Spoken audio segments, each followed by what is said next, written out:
کسی کو انتظار کا کہا جائے نا کہ 10-20 منٹ کسی کا انتظار کرو، تو بعض لوگ مجھے ایسے لگتا ہے جیسے یہ ان کا کلیجہ پھٹ جائے گا، ڈاکٹر کے انتظار میں بیٹھے ہیں تو بڑے پریشان ہیں۔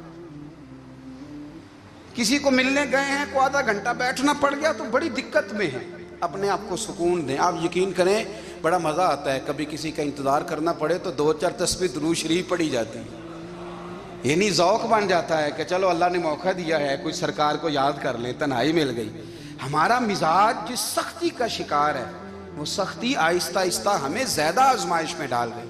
تو میرے بھائی، زندگی میں اطمینان حسن ہے، اور وہ سب سے زیادہ اللہ کی یاد میں ملتا ہے، وہ سب سے زیادہ رب کریم کے ذکر میں، سب سے زیادہ جو چاہتا ہے نا دل ٹھنڈا رہے، زبان میٹھی رہے، وہ مدینے والے محبوب پہ درود و سلام پڑھا کرے، وہ حضور پہ درود و سلام پڑھا کرے، زبان میٹھی رہے گی۔ میرا ذاتی تجربہ ہے کہ جو آدمی اپنے اخلاق سنوارنا چاہے وہ حضور پہ درود شریف پڑھے، جو اپنے اخلاق سنوارنا چاہے، طبیعت کو ٹھنڈا رکھنا چاہے، وہ درود شریف پڑھے، اس کا دل سکون میں آئے گا۔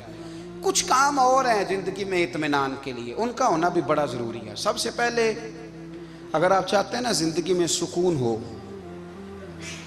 تو حقیقتوں کا سامنا کرنا سیکھیں۔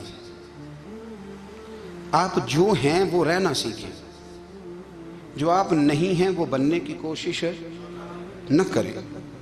حقیقت کا سامنا کرو گے تو زندگی اطمینان میں آ جائے گی۔ ہم نے نا بہانے بنا لیے ہیں، ہیلے بنا لیے ہیں، جھوٹ کے سہارے اپنے آپ کو اونچا کر لیا۔ ایک آدمی سے کہا جاتا ہے تو رشوت نہ لے، تو کہتا ہے میں غریبوں سے نہیں لیتا۔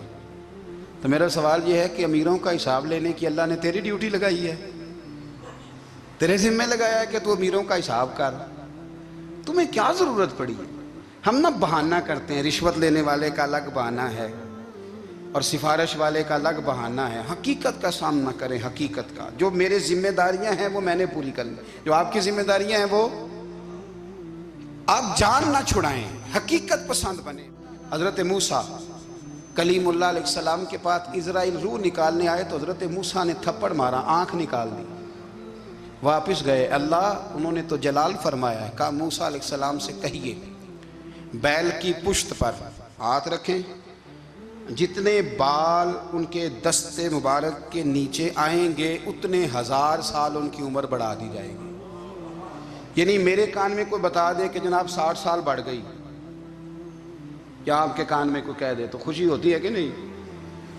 لیکن یہ حقیقت پسندی نہیں، اس لیے کہ 60 بھی گزر جائیں گے، 70 بھی، یہ حقیقت نہیں۔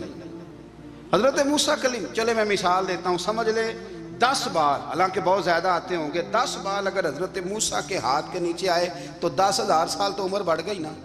10 یعنی 10 سال نہیں، 10 نہیں، 10 بہت زیادہ تھی نا۔ تو حضرت موسیٰ کلیم اللہ علیہ السلام سے آ کے عرض کیا گیا حضور بیل کی پشت پر ہاتھ رکھیں، جتنے آپ کے ہاتھ کے نیچے بال آئیں گے اتنے 1000 سال عمر بڑھ جائے گی۔ تو حضرت موسیٰ نے حقیقت پسندی والی بات کی، فرمایا پھر کیا ہوگا؟ 10,000 سال کے بعد پھر کیا ہوگا؟ کہا حضور جانا تو پھر بھی ہے، فرمایا پھر ابھی چلتے ہیں۔ اگر جانا ہے نا، جانا ہے تو پھر، اگر جانا ہے تو پھر ابھی، اور سجنوں اگر نماز پڑھنی ہے تو ابھی کیوں نہیں؟ اگر داڑھی رکھنی ہے تو پھر رمضان کا انتظار کیوں کریں؟ ابھی کیوں نہیں؟ اگر سچ بولنا ہے تو پھر، اگر رزق حلال کھانا ہے تو پھر انتظار کا ہے گا۔ حقیقت ہوتی ہے، بہانہ ہوتا ہے، حقیقت چھپ نہیں سکتی بناوٹ کے اصولوں سے، کیونکہ خوشبو آ نہیں سکتی کبھی کاغذ کے پھولوں سے۔ یہ بات یاد رکھیں۔ اگر جانا ہے تو حضرت کلیم فرمانے لگے پھر 10,000 سال کے بعد بھی جانا ہے تو آج بھی۔ ہمیں بے قراری زندگی میں اس لیے کہ ہم حقیقت پسند نہیں، ہم بہانوں میں، ہم ہواؤں میں جیتے ہیں، ہواؤں میں، خیالات میں زندگی گزارتے ہیں۔ بڑا ٹائم پڑا ہے، مثلاً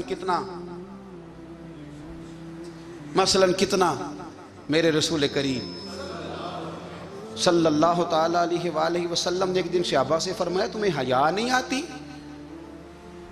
حضور کیا ہوا؟ فرمایا وہ والے مکان بناتے ہو جن میں تم رہ نہیں سکتے، وہ والا مال جمع کرتے ہو جو کھا نہیں سکتے، حیا نہیں آتی؟ عرض کی حضور حکم کریں تو محبوب فرمانے لگے جوتے کا ایک تسمہ بند کرتا ہوں تو سوچتا ہوں دوسرا بند کرنے سے پہلے موت آ جائے گی، ایک سانس اندر جاتی ہے تو دوسرا آنے سے پہلے میں یاد کرتا ہوں کہ مجھے دنیا سے جانا ہے. تمہیں حیا نہیں آتی؟ وہ مکان بناتے ہو جن میں رہ ہی نہیں سکتے, وہ مال جمع کرتے ہو جو کھا. حقیقت پسند نہیں بھائی. ہم بہت سارے لوگ ہیں بڑی باتیں سناتے ہیں, بڑی. میں کہتا ہوں اصل میں نا زیادہ باتیں سنا کے نا بیچارہ اپنے آپ کو مطمئن کرنا چاہتا ہے. اصل بات یہ ہے کہ اندر سے نا ہلا ہوا ہے, کچھ بھی نہیں. بڑا زیادہ ہنستا ہے اور مجھے لگتا ہے کہ کوئی گہرا زخم چھپا رہا ہے. اس لیے ملمہ سازی, حقیقت پسند بنو, حقیقت پسند. یاد رکھنا, من ترک صلاۃ متعمدا فقد کفر. میرے رسول نے حقیقت بیان کی, فرمایا جس نے ایک نماز بھی جان بوجھ کے چھوڑی اس نے رب کے رب ہونے کا انکار کیا, اس نے کفران نعمت کیا. یہ حقیقت ہے, کوئی کلیریفیکیشن نہیں, کوئی وضاحت نہیں. جو نماز نہیں پڑھتا, جھوٹ بولتا ہے, غلط بیانی کرتا ہے. جو شخص رزق حرام کما کے کہتا ہے کہ اس کے بغیر گزارا نہیں چلتا, وہ جھوٹ بولتا ہے. اس لیے کہ رب فرماتا ہے جب تجھے پیدا کیا ہے تو تیرا رزق میرے ذمہ ہے. اللہ فرماتا ہے کہ لا یکلف اللہ نفسا الا وسعها, میں کسی پر وہ بوجھ نہیں ڈالتا جو اٹھا نہ سکے. نماز فرض کیا, اس کا مطلب ہے ہم پڑھنے کے قابل ہیں. اس نے ہمارے ذمہ داریاں لگائی ہیں تو مطلب یہ ہے کہ ہم ذمہ داریاں ادا کرنے کے قابل ہیں. ورنہ وہ کہتا ہے میں وہ بوجھ ڈالتا ہی نہیں جو تجھ سے اٹھایا نہ.